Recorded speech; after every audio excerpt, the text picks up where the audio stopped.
Marcos, capítulo de número 10. Nós estaremos lendo a partir do versículo 46 até o versículo de número 52.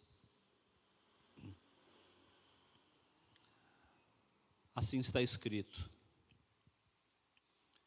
E foram para Jericó. Quando Jesus saía de Jericó, juntamente com os discípulos e numerosa multidão, Bartimeu, um cego, mendigo, filho de Timeu, estava sentado à beira do caminho. E ouvindo que era Jesus, o Nazareno, começou a gritar: Jesus, filho de Davi, tenha compaixão de mim. Muitos o repreendiam para que se calasse, mas ele gritava cada vez mais: Filho de Davi, tenha compaixão de mim. Jesus parou e disse: Chamem o cego. Chamaram então o cego, dizendo-lhe: Coragem, levante-se, porque ele está chamando você.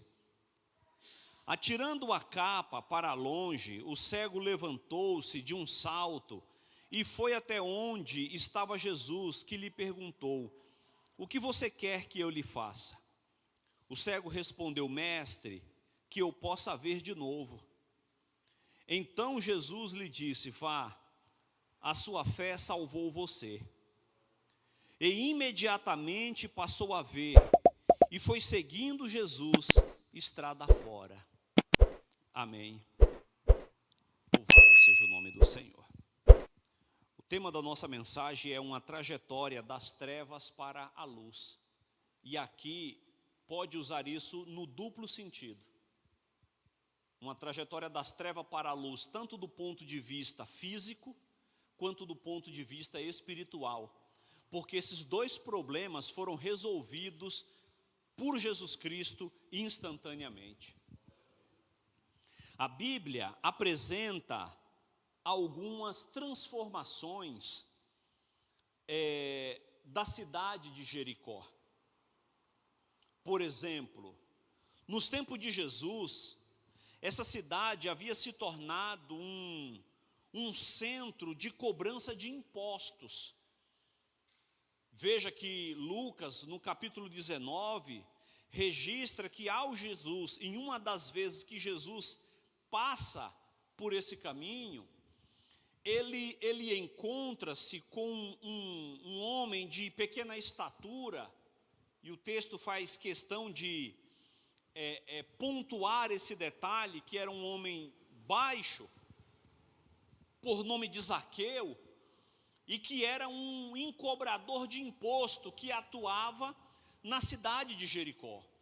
Então, dentre outras cidades, na cidade de Jericó havia uma alfândega, aonde era utilizado pelo Império Romano para cobrar imposto da população.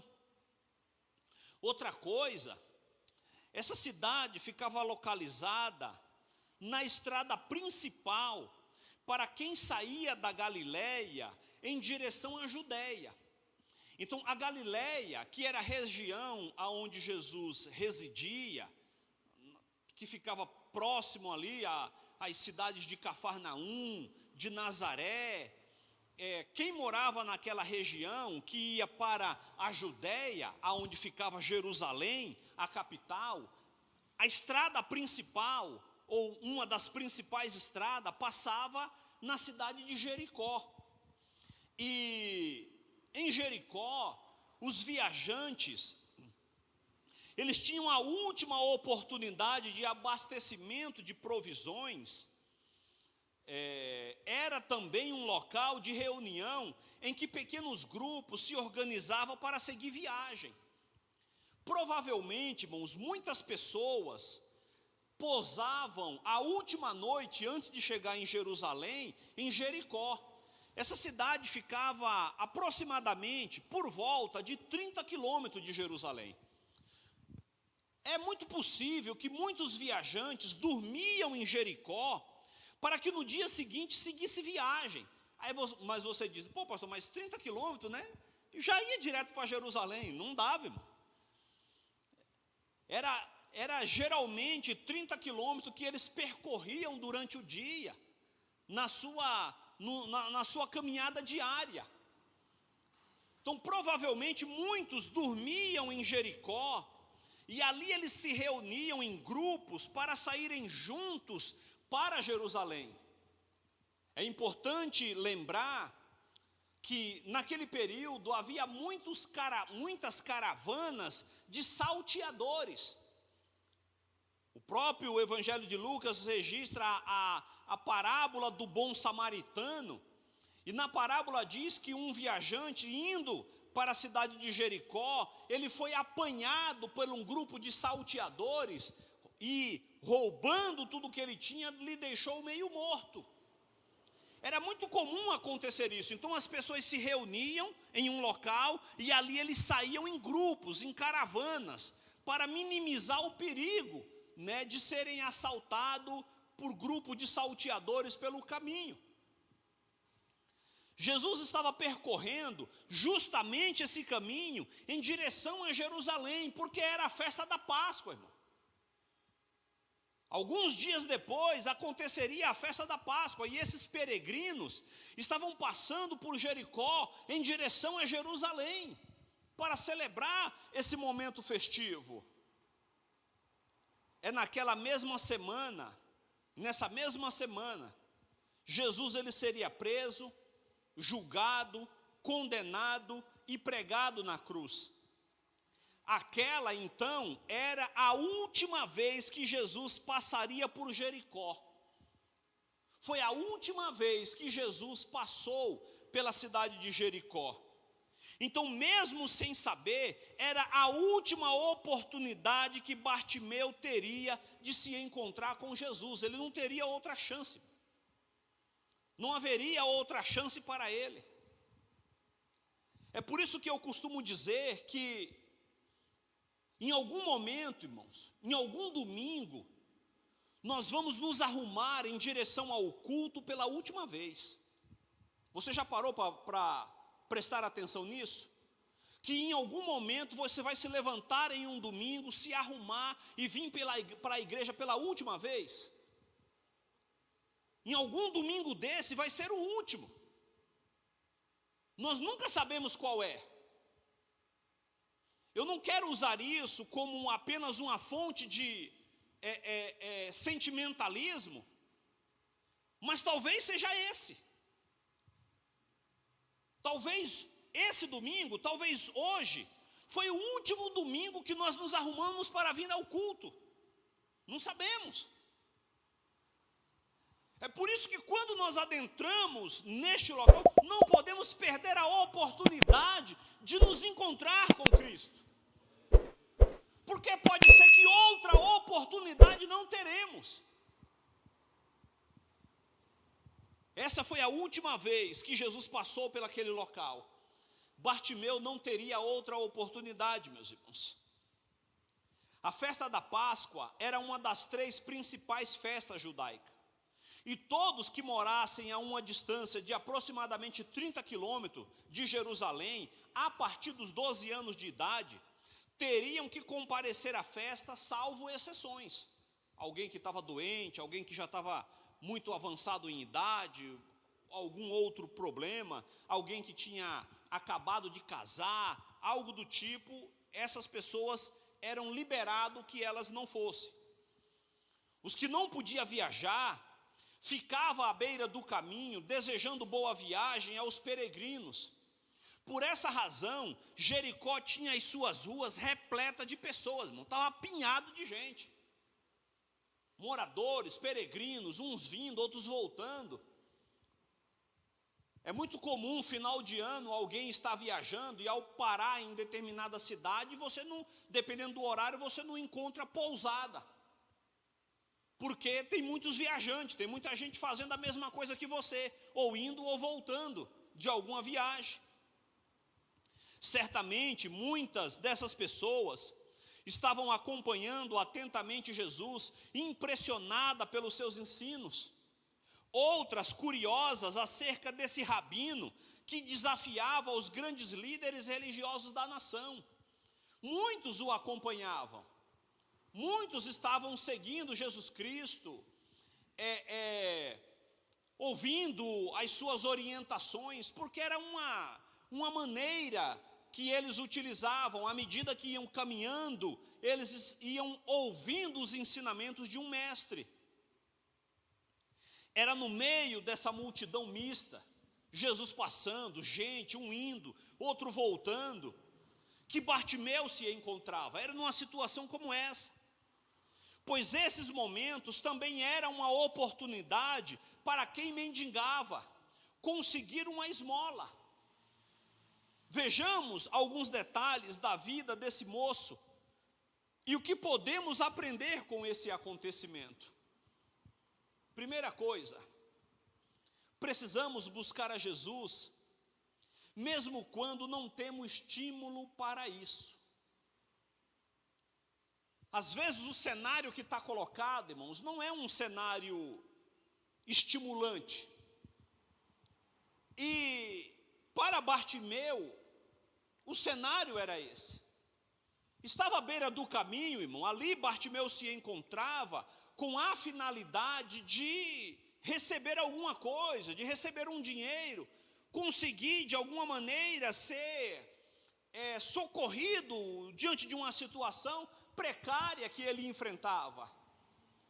E quando Bartimeu ele ouve o barulho da multidão, porque embora ela era cego, ele faz um bom uso da sua audição, e ele pergunta, porque o barulho ele certamente, o barulho ele era um tanto peculiar, diferente, porque o barulho de gente indo e vindo naquela ocasião era algo comum, mas muito provavelmente o barulho da multidão que acompanhava Jesus era algo distinto, e por isso Bartimeu pergunta quem vem vindo, quem vem aí? Quando ele fica sabendo que é Jesus que se aproxima, irmãos, Bartimeu ele se coloca a buscar a Jesus Cristo com muita intensidade, e algo que nós percebemos é que não havia nenhum tipo de motivação para que ele buscasse a Jesus por parte das pessoas que ali estavam. Quando nós dialogamos com alguém, um parente, um amigo, um vizinho, alguém que nós encontramos no mercado, na fila de um banco, e a pessoa começa a compartilhar conosco o momento que ela está vivendo, e às vezes é um momento difícil, né? Essa semana aconteceu isso, eu encontrei com uma jovem que eu fui tratar de uma situação aqui na Enel, e ela compartilhando algumas coisas. Eu falei, filha, vai para a igreja, não se afaste de Jesus, busque a Jesus, porque Ele é aquele que pode alterar o cenário da tua vida. Nós sempre compartilhamos a mensagem, convidamos para vir ao culto, olha, apareça lá na igreja, vá um dia lá. Mas nesse caso aqui, não aconteceu isso com Bartimeu, pelo contrário. Quando Bartimeu se coloca para buscar a Jesus, irmãos, aqueles que estavam em torno de Jesus Cristo mandam o cego se calar, irmão. Cala a boca, miserável. Tu está atrapalhando. Ao invés de pegarem Bartimeu e levá-lo para próximo de Jesus, estavam tentando de alguma maneira afastar esse homem de Jesus. Então nós precisamos buscar a Jesus, irmãos, mesmo que não haja estímulo para isso. E é isso que esse jovem, que esse cego, ele faz, meus irmãos. Bartimeu, ele ouve o ruído dessa grande multidão, perguntou o que estava acontecendo, disseram que era Jesus, e instantaneamente começou a gritar para que Jesus pusesse sua atenção nele. Para o que estava ouvindo os ensinos de Jesus, todo esse escândalo era uma ofensa. E tentaram fazer Bartimeu calar a boca, mas ninguém ia tirar-lhe essa única oportunidade de sair do seu mundo tenebroso, irmão. Ele diz, é hoje. Essa é a oportunidade que eu tenho. É muito provável, muito provável, eu nem diria, eu diria certamente, Bartimeu ele já tinha ouvido testemunhos do que Jesus estava fazendo, irmão. Certamente ele ficou sabendo, é provável que ele ficou sabendo do cego que Jesus havia curado em Jerusalém, que ele passa barro no olho do cego e mandou se lavar no tanque de Siloé. É provável que ele sabia dessa história. Gente, eu fiquei sabendo que Jesus Cristo curou um cego. Ele mandou um homem se levantar que não andava há tanto tempo.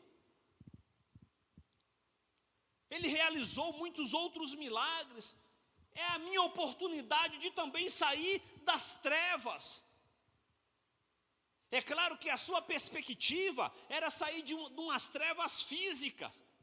Só que Jesus, ele tira esse cego, acima de tudo, de umas trevas espirituais. E nós vamos ver isso um pouco mais à frente. Nessa história, irmãos, podemos ver muitos dos elementos que denominaríamos as condições para que se opere um milagre. O milagre, ele é de Deus, irmãos. O milagre, ele é de Deus.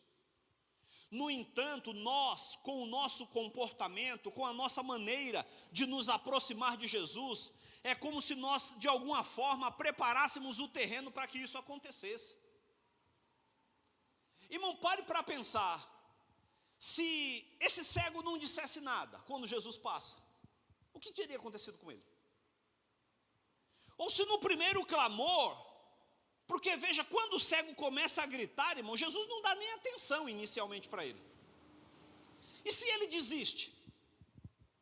Se ele clama por Jesus, filho de Davi, tem misericórdia de mim, e pronto. O que será que teria acontecido? Provavelmente, meus irmãos, nada. Jesus ia embora. Jesus estava passando.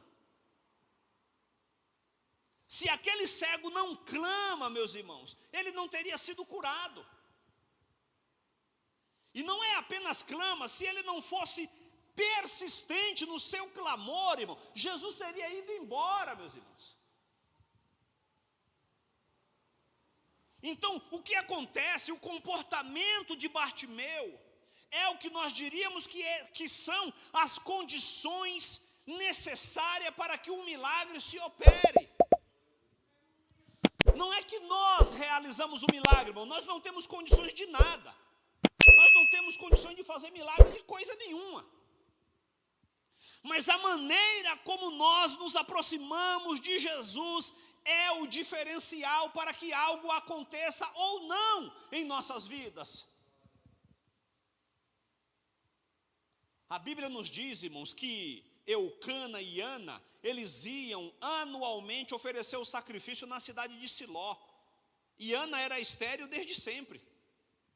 Ana era uma mulher estéril desde sempre. Mas todo ano eles iam para Siló. Mas em um determinado culto que eles foram lá oferecer o seu sacrifício, aquele ano foi diferente, irmão. Aquele ano foi diferente.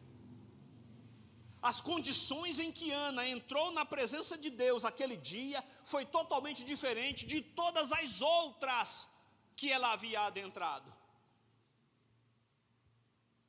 Há, em primeiro lugar, na vida de Bartimeu, a insubordinável persistência. Ele não apenas clamou, ele foi insistente no seu clamor, irmão. Nada lhe faria desistir de clamar a Deus, pois estava determinado a dialogar com a única pessoa que podia resolver o seu problema. Na mente de Bartimeu não havia apenas um desejo vago de ver Jesus, pelo contrário, era uma vontade desesperada. O homem estava desesperado. Quando ele pergunta quem está passando por aí, e alguém diz para ele, é Jesus, ele diz, pronto, é hoje. Ele já passou por aqui, o dia que ele esteve na casa de Zaqueu eu não vi, eu não fiquei sabendo. Quando eu fiquei sabendo ele já tinha ido embora. Mas eu fiquei sabendo das notícias e veja que Jesus ele fez um milagre extraordinário na vida de Zaqueu. É um homem hoje totalmente diferente. Não perderei essa oportunidade por nada.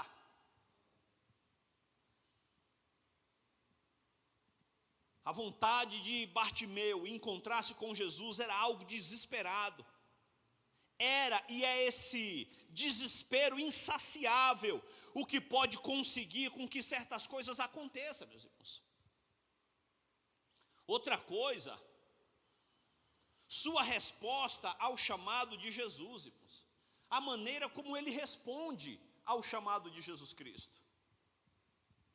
Quando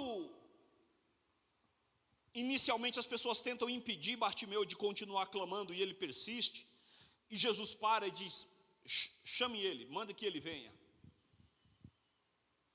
Foi imediata e determinada, de modo que se desvencilhou de sua capa, que o impedia de mover-se com prontidão, quando escutou a voz de Jesus que o chamava para vir até ele. Há muitos que ouvem o chamado de Jesus, mas não estão dispostos a segui-lo de pronto. No entanto, as oportunidades que se apresentam, há oportunidades que se apresentam uma só vez na vida, e Bartimeu o sabia de maneira intuitiva. Há um ditado que diz que o cavalo selado, ele só passa uma vez na sua porta. Já ouviu dizer isso? O cavalo selado, ele passa uma vez. Se você subir, ok. Se você não subir, não vai ter outra oportunidade. Bartimeu não teria outra. Ele não ia ter como encontrar-se com Jesus Cristo novamente, porque quando Jesus ele vai para Jerusalém. Lá ele é preso, crucificado e não volta mais. Jesus ele não faz o caminho de volta para Galileia, que era onde ele residia. Jesus ele ia para Jerusalém em algumas ocasiões, mas sempre ele voltava para Galileia, que é onde ele morava, em Cafarnaum. Só que ele não fez o caminho de volta. Se Bartimeu dissesse: não, eu vou esperar ele voltar, porque ele vai voltar dos momentos festivos, vai estar menos tumultuado, né? E aí eu converso com Jesus Cristo com calma, não daria.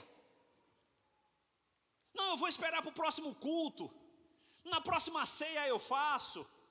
O ano que vem, porque o ano que vem já está aí, falta só 3 meses, irmão. A partir do ano que vem, talvez, a gente inicia. Talvez não dê tempo, meus irmãos. Talvez não dê mais. Tem que ser hoje. Jesus Cristo está passando, Jesus Cristo está no nosso meio, e nós não podemos deixar para o domingo que vem, para o próximo mês, para iniciar no próximo ano. Tem que ser hoje. Porque pode ser que o domingo que vem não chegue, pode ser que a próxima ceia não dê tempo, pode ser que o ano que vem já não apareça mais para nós. Bartimeu, ele aproveita essa oportunidade e ele insistentemente clama pelo Senhor. Aleluia. Segunda coisa, meus irmãos, que nós observamos é a sua decisão por Cristo. Bartimeu buscou a pessoa certa. Com a sua cegueira, ele enxergou mais do que os sacerdotes, escribas e fariseus. Estes tinham olhos, mas não discernimento. Parece contraditório, né?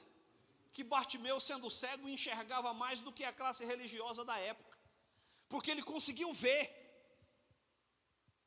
em Jesus Cristo aquele que era o portador da divindade. Bartimeu era cego, contudo via em Jesus a presença de Deus na terra, o Messias que eles tanto aguardavam. Ele conseguiu enxergar isso mesmo em sua cegueira, irmãos. Bartimeu chamou Jesus de filho de Davi, irmãos. Esse é um título messiânico. Isso revela que ele reconhecia Jesus como o Messias prometido, como aquele que haveria de vir para a salvação de toda a humanidade. E isso era algo em que os judeus aguardavam ansiosamente. Lembra do Evangelho de João, de Filipe, quando ele vai até Natanael e diz: Natanael, nós encontramos aquele de que os profetas haviam nos falado. Encontramos. Havia uma ansiedade, uma expectativa muito grande pela vinda messiânica. E Bartimeu, ele consegue enxergar em Jesus o portador da presença divina aqui na terra. Bartimeu buscou a Jesus com humildade, irmãos. Ele sabia que não merecia favor algum, assim como nós. É por isso que não dá para fazer aquele tipo de oração que é aconselhado por algumas pessoas que não têm entendimento das Escrituras, aquele tipo de oração que nós temos que exigir de Deus. Irmãos, nós temos que colocar Deus contra a parede, nós temos que exigir, nós temos que determinar, nós temos que decretar. Não dá, irmão. E Bartimeu sabia muito bem disso, que ele não era merecedor de nada. E ele não chega diante de Jesus fazendo nenhum tipo de exigência. Ele não chega diante de Jesus dizendo que ele era merecedor, que ele era filho de Deus, e que ele era da descendência de Davi, e que ele era do povo de Deus, e que ele tinha que ser socorrido. Ele não chega fazendo nenhum tipo de exigência como essa. O seu clamor tem como objetivo alcançar a misericórdia de Deus. E é isso que ele diz em suas palavras: filho de Davi, tem misericórdia. Tem misericórdia de mim. É as palavras de Bartimeu para Jesus. Ele não diz: olha, Senhor, faz aquilo com a qual eu mereço. Não, ele diz: Senhor, faz aquilo que eu não mereço. Tenha misericórdia. Ele não pede justiça, não reivindica direitos, mas pede apenas por compaixão, irmãos. Essa é a maneira que Bartimeu se aproxima de Jesus, irmãos, pedindo compaixão, tem misericórdia. É isso que nós precisamos clamar, pedindo a Deus misericórdia, irmãos, porque direito não temos. Não somos merecedores de absolutamente nada. Terceira coisa que nós observamos é a sua vida nova em Cristo, irmãos. Encontrar-se com Jesus, irmãos, é ter a vida virada do avesso, é ter a vida transformada, é ter a sua história reescrita a partir desse encontro. Quanto de nós, irmãos, viemos de um histórico complicado? Alguns nasceram em um lar cristão, outros se converteram muito jovenzinho, então aprontaram pouco, né? Aprontaram poucos. Outros se converteram já adulto, outros já na meia-idade em diante. Quanto mais velho se converteu, mais aprontou, com certeza, né? Teve mais tempo para aprontar. Então, quantos de nós temos um histórico de vida complicado? Mas encontrar-se com Cristo é ter a sua vida, a sua história reescrita, irmãos. Porque quando Jesus ele pergunta ao cego o que é que ele queria, e o cego pede uma coisa, Jesus ele dá outra, irmão. Não sei se vocês repararam. Porque Jesus diz: o que quer que eu te faça?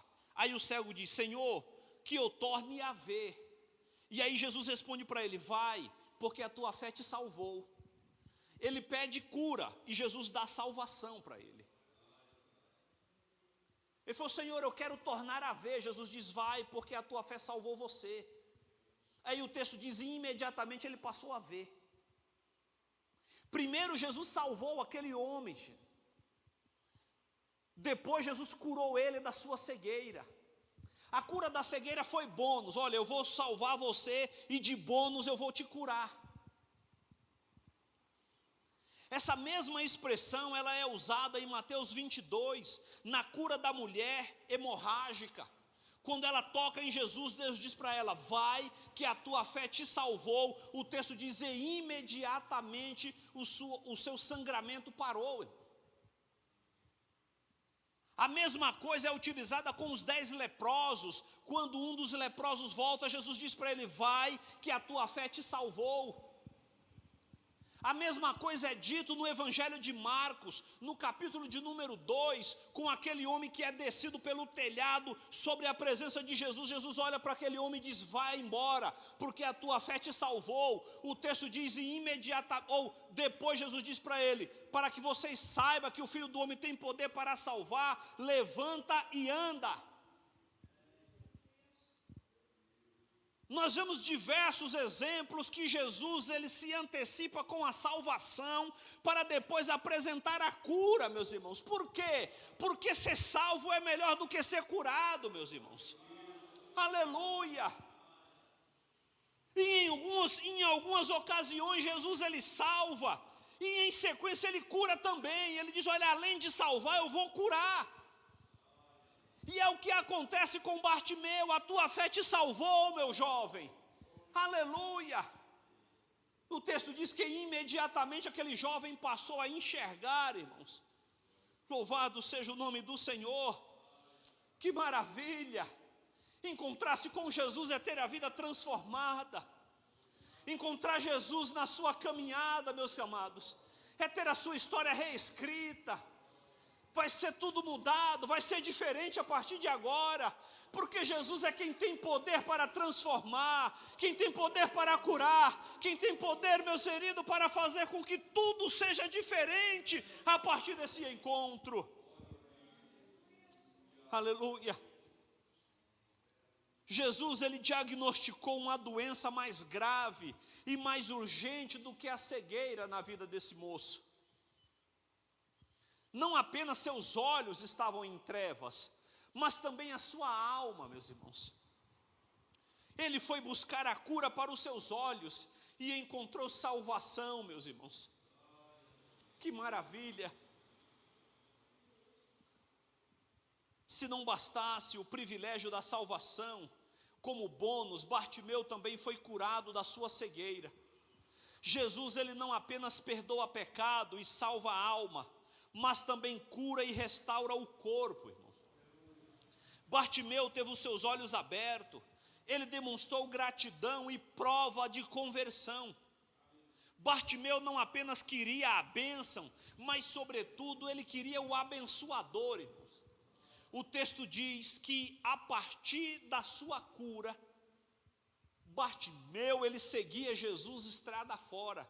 Versículo 52 da leitura que nós fizemos, o texto diz assim: então Jesus lhe disse: vá, a sua fé salvou você.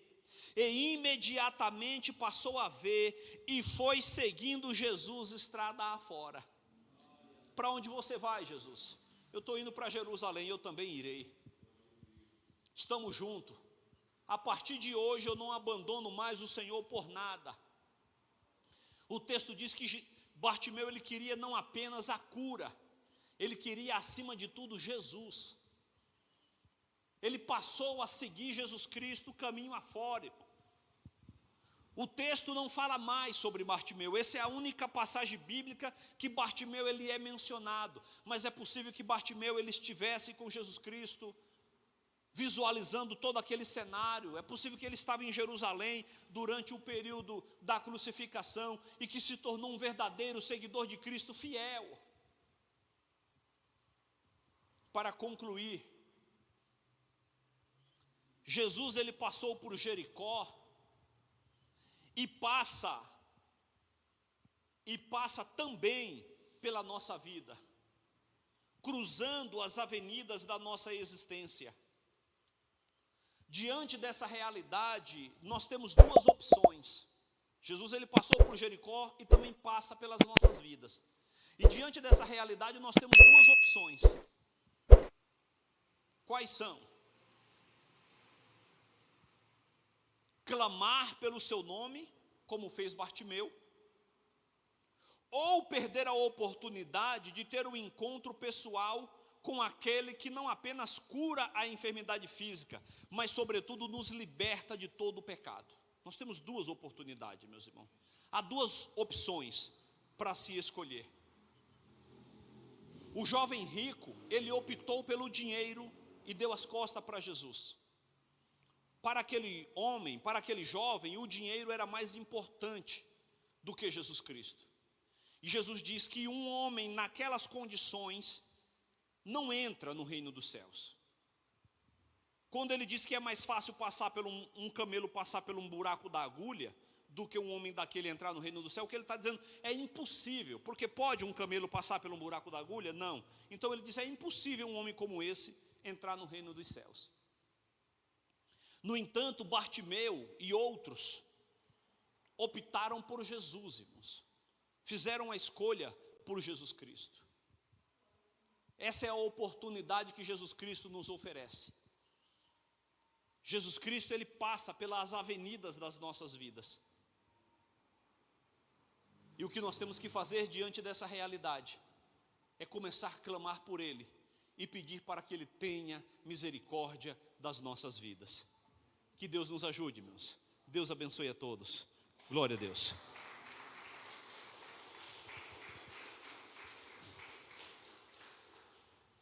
Louvado seja o nome do Senhor.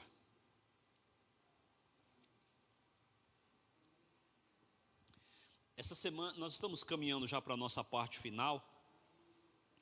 Essa semana eu estava estudando um pouco o livro do Apocalipse, né?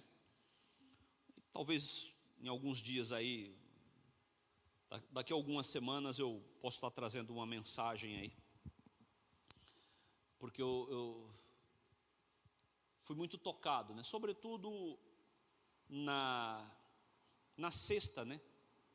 Sexta-feira eu perdi o sono muito cedo, né? De madrugada, levantei para orar. Depois fui ler a Bíblia. E eu aproveitei entre sexta e sábado, entre sexta e ontem, né? Eu li o livro do Apocalipse e meditando um pouco sobre aquilo que João ele nos diz, né? E principalmente preocupado com o derramamento da ira do Senhor. E ali João ele fala sobre 3 etapas de 3 iras de Deus, né? Ele fala sobre a abertura dos 7 selos.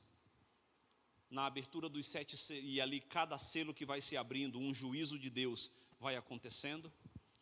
No 7º selo, dá-se origem para o toque das 7 trombetas. E cada trombeta que vai sendo tocada, um juízo de Deus vai acontecendo. O toque da 7ª trombeta dá origem ao derramamento das taças. E cada taça que vai sendo derramada é a ira de Deus sendo derramada sobre as pessoas, sobre os ímpios, sobre os pecadores. E a visão de João, ela é uma coisa maravilhosa. Até o capítulo 3, João ele vê tudo da ilha de Patmos. A partir do capítulo 4, Deus ele toma João, arrebata João para algum lugar, porque o texto diz no capítulo 4, vem aqui João. E o texto diz que João ele é levado à presença de Deus e ele começa a ver do alto tudo o que vai acontecer. Mas no capítulo 1, João ele tem uma visão maravilhosa. A partir do versículo 8 ao 9, quando ele escuta uma voz por trás dele e ele diz, é uma voz como voz de muitas águas. E quando eu olhei para trás para ver quem falava comigo, eu vi uma visão extraordinária. Aquele a quem eu vi, ele diz, as suas vestes eram brancas como a alva lã. Os seus olhos pareciam uma tocha, como chama de fogo. Seus olhos brilhavam. O seu cabelo parecia uma lã. Os seus pés brilhavam como um latão reluzente em que o sol do meio-dia batia sobre ele. E ele diz, eu sou aquele que estive morto, mas que agora vivo. Escreva as visões. E aí João vai descrevendo. Que coisa maravilhosa, irmãos. E eu tive, sobretudo, na madrugada de terça-feira, assim, um momento muito peculiar, né? Vendo, foi sexta para o sábado, né? De sexta para ontem. Revendo aí as visões de João e senti que deveria tratar disso aqui com a igreja, mas acho que daqui a algumas semanas nós vamos falar alguma coisa sobre João na ilha de Patmos e as suas visões.